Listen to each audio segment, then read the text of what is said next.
ইদানিং দেখা যাচ্ছে অনেক হুজুররা টিকটক করে এবং আওয়ামদের মতো অনেক বোরকা পরা মেয়েরাও টিকটক করে মহিলা মাদ্রাসার, এবং হিজাবিয়ান অনেক গ্রুপও বের হয়েছে যারা টিকটক করে, যারা আওয়ামদের মতো নাচানাচি করে, নিজেদেরকে জাহের করে। এ ব্যাপারে আপনারা কথা বলেন না কেন, এবং শরিয়া আসলে এগুলো অনুমোদন করে কিনা? দুঃখজনক হলেও সত্য, এটা আমাদের দুর্বলতা, আমরা ওদেরকে হয়তো বা বোঝাতে পারি নাই। টিকটক ওই যে পেট বাইর করা, নাচানাচি করা, এটা যেমন গুনাহের কাজ। আপনি বোরকা লাগায় এমন অঙ্গভঙ্গি করলেন, কোমর দুলাইতেছেন, হাত নাচাইতেছেন, এবং আপনি একটা হাইপ উঠাইতে যাচ্ছেন যেটা গায়রতের সাথে যায় না। আপনার চোখ, আপনি এমন পর্দা করলেন যার কারণে আপনার চোখটা দেখার পরে পোলাপানের আকর্ষণ তৈরি হলো, না জানি ভিতরে কি সুন্দর জিনিসটা আছে। এটা কিসের পর্দা? এগুলো ভণ্ডামি, এগুলো ভণ্ডামি। আবারও বলি, অনেক মহিলা আছে যারা রাস্তাঘাটে চলে, এদেরকে ছেলেপেলে হয়তো ওইভাবে তাকায়ও না, কারণ জানে চাচি যাচ্ছে, জানে হচ্ছে খালা যাচ্ছে, কাজের বুয়া যাচ্ছে, মহিলা যাচ্ছে, তাকায়ও না। কিন্তু কিছু মহিলা আছে, কিছু মেয়ে আছে যারা টিকটক করে অথবা রাস্তা দিয়ে হেঁটে যাচ্ছে। মেয়েদের জন্য পারফিউম ব্যবহার করা হারাম, অথচ বোরকাওয়ালি কিছু পারফিউম পরা, পারফিউম লাগানো মেয়ে রাস্তা দিয়ে হেঁটে যাচ্ছে, ও সাত আসমান সাত জমিন যেন ঘ্রাণ দিয়ে যাচ্ছে। গোটা মহল্লার পোলাপানের দিকে তাকায় রয়েছে যে কি যেন যাচ্ছে। আপনি পরেছেন বোরকা, ওদিকে হাই হিল পরেছেন, আপনি কিসের বোরকা? আপনি হুজুর, অথচ চলাফেরা করতেছেন আওয়ামের মতো।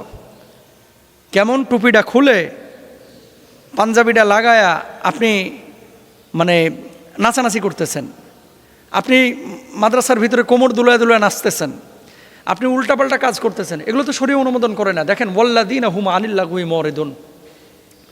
মুমিন তো সেই সফলকাম মুমিন যে অহেতুক কথা, কর্ম, কাজ এগুলো থেকে বিরত থাকবে। আমি আমার বোনদেরকে বলবো এবং ভাইদেরকে বলবো, যারা এই সমস্ত কাজগুলো করতেছেন, আপনারা, দুঃখজনক হলো সত্য, কাপল ব্লগ নিয়ে আমরা অতীতে অনেক প্রতিবাদ করেছি। ইদানিং দেখা যাচ্ছে অনেক এই কি বলে ইসলামের সুরতে নিজেদেরকে অনেক কনজারভেটিভ, অনেক ধার্মিক হিসেবে পেশ করে, এরকম কিছু লোক তারা বউ নিয়ে কাপল ব্লগ করতেছে। আমরা কক্সবাজারে কফি খাচ্ছি, তোর বউ নিয়ে তুই কফি খাই দিয়েছিস, আমাদের দেখানোর কি আছে রে ভাই? তুমি তোমার বউ নিয়ে কফি খাও, মধু খাও, চা খাও, লাল চা, নীল চা, এটা তোমার একান্ত ব্যক্তিগত ব্যাপার। তুমি এখানে আইফোন দিয়ে ছবি তুলে স্লো মোশন দিয়ে তুমি ওখানে একটা ইসলামী সঙ্গীত দিয়ে বুঝাইতেছো আমি বিশাল মানের বড় বড় আল্লাহওয়ালা, তুমি বিশ্ব বদমাস। কি বুঝাইতে চাও এগুলো দিয়ে? পাবলিককে বোকা ভাবো? আমি যে কথাটা বলতে চাচ্ছি, ইসলাম মানলে যেভাবে ইসলাম বলা হয়েছে, যেভাবে বলেছে সেভাবে ঢুকেন ভাই। আর যদি না পারেন, উদখুলু ফিস-সিলমি কাফা, পরিপূর্ণভাবে যদি ইসলামের ভিতরে দাখিল হতে না পারেন, ভণ্ডামি প্লিজ করেন না। সাধারণ মানুষ আপনাদের এই সমস্ত জিনিসের কারণে এরা এটাকে ইসলাম মনে করতেছে। বুঝাইতে পারি নাই মনে হয়। গ্রুপের নাম হিজাবিয়ান গ্রুপ। এদের কাম কি? 8 জন মিলে খালি ঘুরে, এখানে যায়, ওখানে যায়, ওখানে যায়, আর খালি স্টাইল করে ছবি করে ওই রিলস করে করে বেড়ায়। আপনি কি ইসলামের কি লাভটা করতেছেন? আপনি বলেন যে দিনের কি মেসেজটা আপনি দিচ্ছেন পাবলিকের কাছে? আপনি মনে করতেছেন আপনারা দেখে রুহানি বোরকা করতেছে বা হিজাব করতেছে? না, মেয়েদের কণ্ঠ তো পর্দা, আর আপনি আপনার গায়ের রোগটাকে প্রকাশ করে ফেলছেন। এটা কি হচ্ছেটা কি?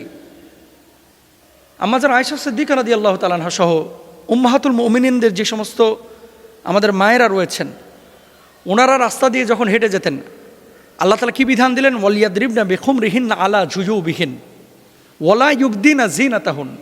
2টা বিষয়। এমন মোটা পোশাক মাথার ওপর থেকে পা পর্যন্ত ছড়িয়ে দাও যাতে করে তোমার শারীরিক অবকাঠামো বোঝা না যায়, কোনো আকার আকৃতি বোঝা যাবে না। এখন আপনি এমন আকার আকৃতি, এমনভাবে নিজেকে প্রকাশ করলেন যে আপনার জিনাত। আল্লাহ বললেন কি?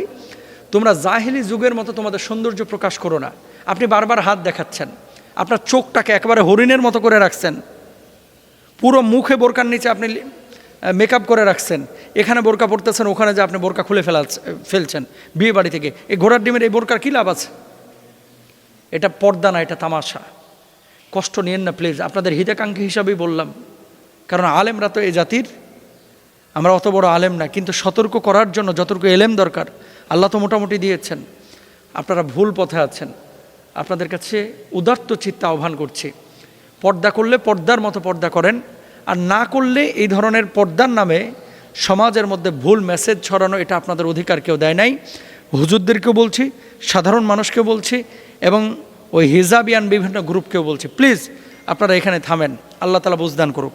এখানে আরেকটি প্রশ্ন যে মোহতারাম, প্রচণ্ড তাবদাহ, এই যে উষ্ণতা, এই গরমে মানুষের দীর্ঘশ্বাস, একদিকে তেলের সংকট, আরেকদিকে প্রচণ্ড গরম, লোডশেডিং, এমত অবস্থায় আসলে সরকার তো অনেক কিছু করতে পারে, তাদের সাধ্য অনুযায়ী যদি করে আমাদের আসান হয়, কিন্তু তারাও যদি না পারে, শরীর দৃষ্টিতে আমাদের কিছু করণীয় আছে কিনা, মানে কোনো আমল টামল আছে কিনা আর কি।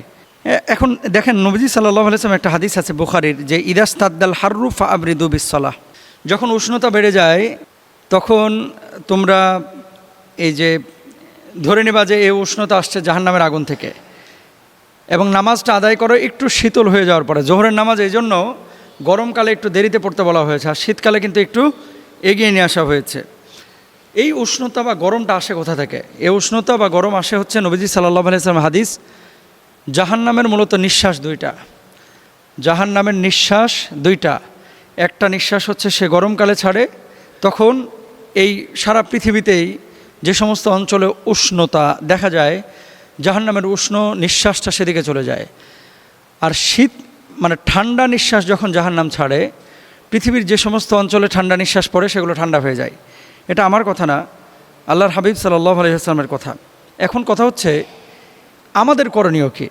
এই যে কয়েকদিন ধরে ঢাকায় কোনো বৃষ্টি নাই, তো সালাতুল ইস্তিসকা আমরা আদায় করব, আমরা আল্লাহর কাছে এই বৃষ্টির জন্য প্রার্থনা করব, দোয়া করব, যেটা বিগত বছরগুলোতে হয়।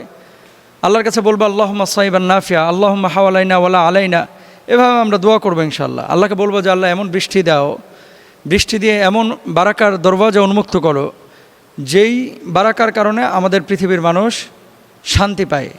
দেখেন, প্রচণ্ড তাপদাহে সবচেয়ে বেশি কষ্ট কারা পায়? যারা স্ট্রিট কাজ করে, রিক্সা চালায়, খেতে কামড়ে কাজ করে, মাঠে ঘাটে যারা কাজ করে, যারা মাটি কাটে, যারা রোড এই যে নির্মাণে কাজ করছে, এবং যারা দিন আনে দিন খায় শ্রমিক, দিন মজুর।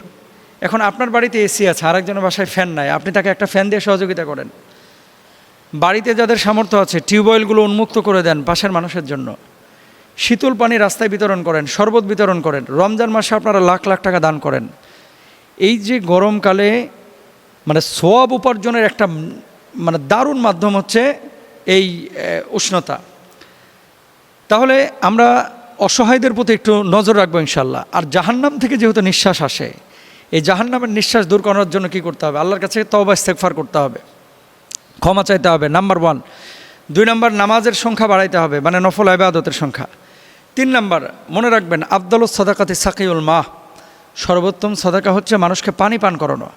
এখন আপনি যদি শীতল ঠান্ডা পানি রিক্সাওয়ালা, ভ্যানওয়ালা, দিনমজুর এই সমস্ত মানুষকে পান করান, তাহলে কিন্তু এই সাদাকার কারণে আল্লাহ তাআলা আপনার উপরে রহম করবেন।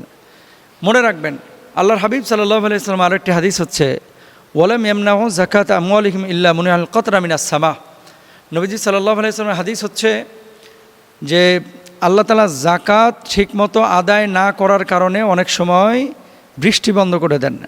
এখন এই যে প্রচণ্ড তাপদাহ, চারিদিকে সংকট, এই সংকটের পেছনে বৃষ্টিও দায়ী। যদি বৃষ্টি হইতো এত গরম হয়তো থাকতো না। এখন এটা কার ইশারা? আল্লাহর ইশারা। এই জন্য আপনাদেরকে বলবো যে দোয়াটা ওইভাবে করেন এবং এই কাজগুলো করেন, ক্ষমা প্রার্থনা করেন যে আল্লাহ আমাদের কোনো ভুলের কারণে, আমাদের কোনো নোকসানিয়াতের কারণে আপনি আমাদেরকে আযাব দিয়েন না, গজব দিয়েন না। এভাবে যদি আল্লাহর কাছে আমরা ফরিয়াদ করতে পারি, চোখের পানি ফেলে আমরা যদি একটু কান্নাকাটি করতে পারি, তাওবা ইস্তেগফার যদি বেশি বেশি করতে পারি, ইস্তিসকা যদি আল্লাহর কাছে বেশি করতে পারি, তাহলে হয়তো আল্লাহ তাআলা এই তাবদাহ থেকে আমাদেরকে হেফাজত করবেন। আল্লাহ তাআলা আমাদেরকে বুঝ দান করুন, আমিন।